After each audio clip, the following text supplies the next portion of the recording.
Hey everybody, it's Nick, and I made a mistake, and I'm going to share it with you so that we can all learn from it.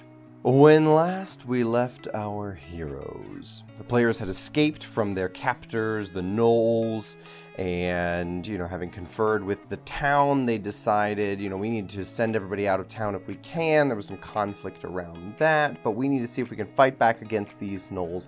It was at that point that they received a message, a crudely drawn message from someone that they accurately guessed was a Gnoll, wanting to have some sort of a meeting or conversation. The players then super prepared for an ambush because they're players and they're constantly paranoid. And so they prepared for this ambush, they set up, they were ready to have this conversation with whoever was going to come speak with them. And this was where I kind of made my mistake. I just sort of assume sometimes that players will do whatever you put in front of them, and a lot of times I'm right, but sometimes I'm wrong. I also, in negotiations and deals, I always seem to forget very obvious questions that the players are going to ask. So they have this meeting. There is, of course, another Gnoll who shows up across the river, so they can't ambush him. And he sort of says, hey, look, this is what's going on. Our war leader has gone kind of crazy and seems demon obsessed and is doing all these things and doesn't care about our warband anymore. I should be in charge. I want you to go kill him. And in exchange, we'll leave. We don't want to be here anyway. He's making us be here because the place where we are, there's a cave that he is set up in doing some kind of demon stuff, and we're not allowed to go in. We don't like it. And so I want you to come kill this guy, and you do that for me.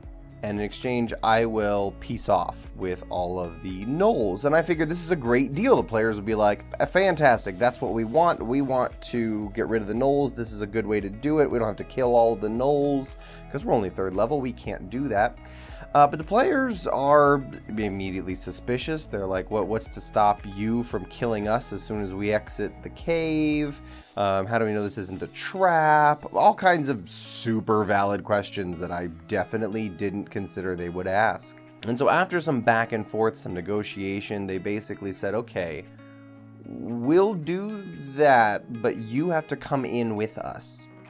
You have to come into the cave with us, and if there's any funny business that happens, especially when we come out, know that we will kill you first. We might die, but so will you. Hoping that this Gnoll's sense of self-preservation would, triumph over any sort of backstabbing. So it's a very complicated negotiation, and I basically learned a lesson again. This is the very first lesson I ever learned as a DM, was making sure that you have questions ready or answers ready for the players' obvious questions. I learned that in my very first session, the very first time I DM'd, when I presented the players with the plot hook, and they said, how did you come by this information? And I was like, oh shoot, that's a really obvious question. I don't have an answer to that. And apparently I am still learning that lesson today, so don't be beating yourself up if you have to learn lessons multiple times as a DM. Stuff's hard, man. There's a lot of stuff going on.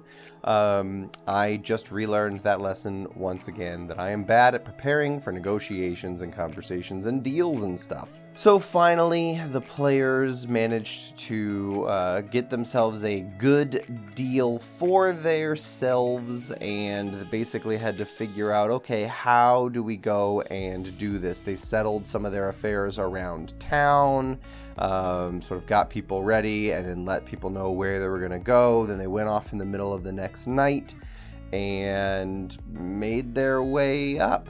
I'm getting ahead of myself. Before they did that, they revisited the prism out in the middle of the woods that Phaedra was trying to deal with, and the problem had gotten a little bit worse. It had grown and expanded, and now there were 3 little prisms rotating around in this space. And they're like, wait a second, there was 1, now there's 3, what's going on?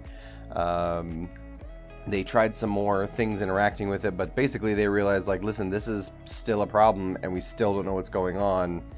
But everyone else, now all of the players have seen and interacted with this problem. They all are putting their brains to it, and there's still no solution that they can come up with. So it'll be interesting to see how, in the wake of all the things that go on with the Gnolls, how they come back and try to address this. But then back to the Gnolls. So a couple days later, they go upon the scheduled time that they were going to meet Virgil, the traitor Gnoll, I guess. They go back up into the mountains. They find the Gnoll camp again. He comes out to greet them, tells everybody else, like, listen, these are the people that I have decided to bring in. I will lead them in glorious, revolution against this terrible leader. And I am, he's taking as much credit as he can, basically. He's trying to establish his value and strength so that he can say, ha ha ha, it was all me. These people were just there to witness my killing of our war leader Ulthok. So they then proceed into Ulthok's lair, and they learn some information here. They find out that there's some carving. There's some carving over the threshold of this place, and they read it, and I don't remember exactly what it says, but this sort of named this place as Galnor, and it used to be this holy site dedicated to, and the name is blocked out, and any good or noble people who enter here have their souls forfeit. And that is where we ended the session, is they're about to delve into Ulthok's lair with Virgil the Gnoll to try to kill Ulthok and get rid of these Gnolls. So a lot of conversation, negotiation, but as it turns out, I'm not awesome at that every time. So we'll see how they proceed in this battle and see if we can learn any lessons going forward this week. So thank you all for listening, and I'll see you next time.